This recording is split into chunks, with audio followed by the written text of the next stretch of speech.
Pensacola, Florida, finished my A school, and I was supposed to class up with like class 2, 4, 5. And I figured out there's a detailer you can call. So I called a bunch of numbers. They said, you can be in 244 if you get to Coronado like tomorrow. I said, yes. The whole reason why I picked the shortest A school was to get to Buds as soon as I can. If I can get there even sooner than what's slated now, let's go. So I check in, and the first thing I remember is doing a 4-mile timed run on the beach. And if I had any strong suit in the Buds athletic realm, it'd be running. Mm-hmm. And we take off 2 miles up north, turn around 2 miles back. And I'm running, and I'm like towards the end of the middle sector of the pack of people. So I'm like, fuck, I'm gonna fail this first evolution. Like maybe I didn't run enough, getting all these weird self-doubts. Come back, finish the run. I ran a great time. I just happened to be in a really fast class. There was kids that were Olympic swimmers. They were professional triathletes for the Navy team. So I was like, oh, okay. So I was like, holy shit, I'm slow. But I was just with a bunch of dudes that were just hauling ass. And I was no longer like the big fish in the little pond, right? Yeah. In my small little community in Northern California, I was like, top 1% athlete. In my Buds class, I was like 50%. I was like, oh shit, yeah. That's when I knew I was in the right place. Yeah, that's what I was gonna ask. Is like, how did that idea feel, where you kind of realized that, because the people that are trying out at Buds, of course, you might have some of the guys you're highlighting where you're like, hey, should you? Yeah, be exactly. But you always have the D1 All-Americans, all those guys. We had Olympic swimmers. Yeah. How did it feel being surrounded by those type of individuals? And were you able to feed off them a little bit, you think?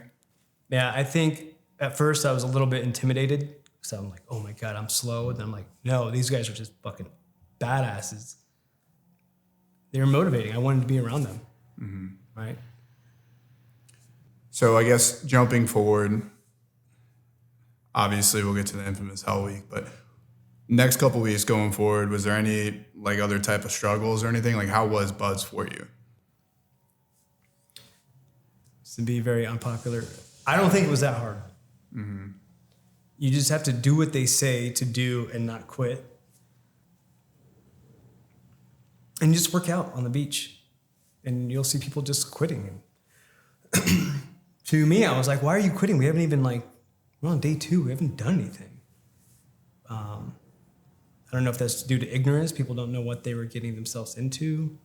Or maybe they knew too much. Oh, it's only going to be this hard and that hard. And they had weird expectations. Where me, I'm like, I'm here until they tell me I'm not here anymore. Like, that's it. I'm fucking going. Yeah. And that's it.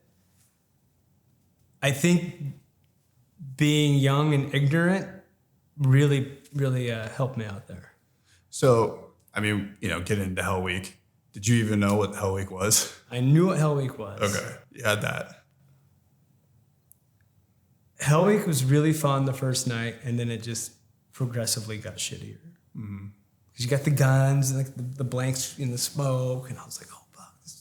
And there's smoke everywhere, so no one can see you. So I'm like, my push-ups are like, whatever. You can't see me through the smoke. You know what I mean? It was kind of like making sure I don't get lost, because you don't mess up the head count, because that's like the killer. So I was like, just kind of like, wow, this is fucking cool. And then the sun comes up and you start running, and then you start to feel the aches and the pain. And it was January, and you get in the water. I said, oh, okay, this isn't funny, haha, commando with blank guns anymore. This fucking sucks. Mm-hmm. It sucked, but obviously it wasn't worth me quitting over, so. How'd you get through it? I think I just tapped into that same mindset, being an endurance athlete. I think a lot of guys who are PT studs, like fucking jack dudes, and they've never done endurance sports. So they do their football or lacrosse conditioning, and they run a 400 every now and then, or do 100 push-ups. they haven't hit that barrier where their body stops because they haven't been pushed that far because they've been the best at that thing they did. When you do endurance sports, you can be in the best shape of your life. You're going to hit that wall and you're going to have to go into that space in your head mentally.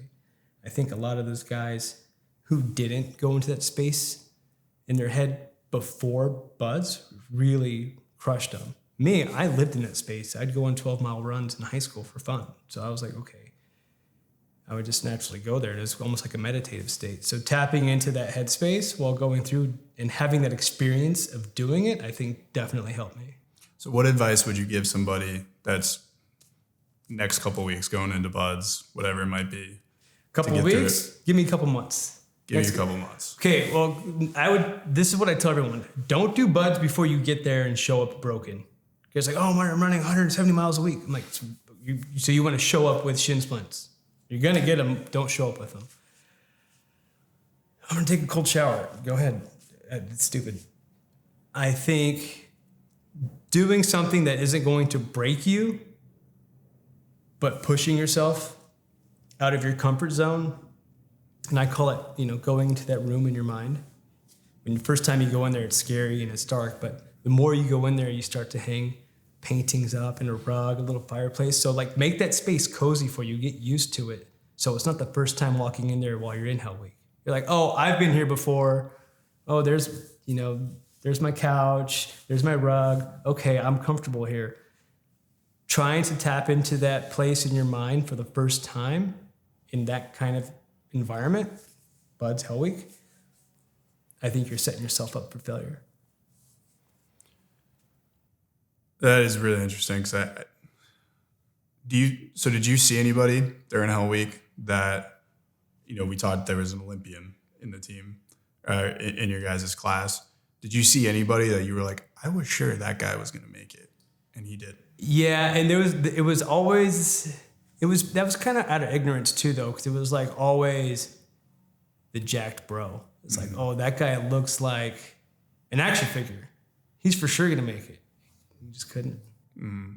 How did you process that, seeing people that you're like, that guy is not making it? Is there any worry there? No, it's kind of the opposite, right? It's like the movie Highlander. Every time someone quits, like you take their power, right? It makes you that much more special that you're there. Mm-hmm. For every guy who's still there when someone else quits, it makes you that much further away of, being a quitter. Mm-hmm. So yeah, it was more of a validation of why you should be there. So you wrap up Buds. What was it feeling then? The pipeline, along with all the stuff after Buds, is so long. It's a relief, but it's not. I mean, That's right after. But when you graduate Buds, it's like, yeah, we made Buds, but you still have another 8-9 months. Mm-hmm. You got to go through Q course and everything from there, correct? SEAL qualification training, SQT, then free fall, and then you have to go to Alaska and do the winter warfare training. So it's a long time, and then when you finally get your trident, it's a relief, but it's almost like, about time, fuck, right? Yeah. I had one class because I later on in my career became an instructor, and some big ranking officer SEAL came in and was like, "You guys are so lucky. You got your tridents today. It's like you won the lottery." And I looked around and I thought he had left, and I pulled the kids in. I said, "Hey, don't ever let anybody tell you you're lucky. You woke up every day, fucking 4 a.m. or whatever, ran as many miles as you ran, swam. So don't ever fucking let anybody tell you you're lucky. You deserved all of this." And the guy was standing right behind me. But I turned around and he didn't say anything. So I think everyone kind of deep down knows it's true too. Let me think so going through the rest of all the different qualifications, all the different schools that you go to, do you have a particular that kind of stood out as your favorite, or one that you really, really enjoyed? I think I really enjoyed free fall because we were one of the first classes to have it integrated into the SEAL pipeline. Really? So, yes. Before you'd become a SEAL, and it would be like good deals for good SEALs. Whoever would have all the other shitty schools knocked out would get nominated to go to free fall school. It was like, oh man, you got to go to free fall school. I want to go to free fall school. And I didn't take it lightly when someone said, hey, you guys are so lucky this is integrated in your pipeline now. It's not just a onesies and twosies during workup. I said, man, that's pretty badass. And, you know, I'm 20 learning how to skydive. Yeah, jumping out of a with my rucksack and shit at night. Yeah. Like, this is fucking cool. Yeah. Yeah.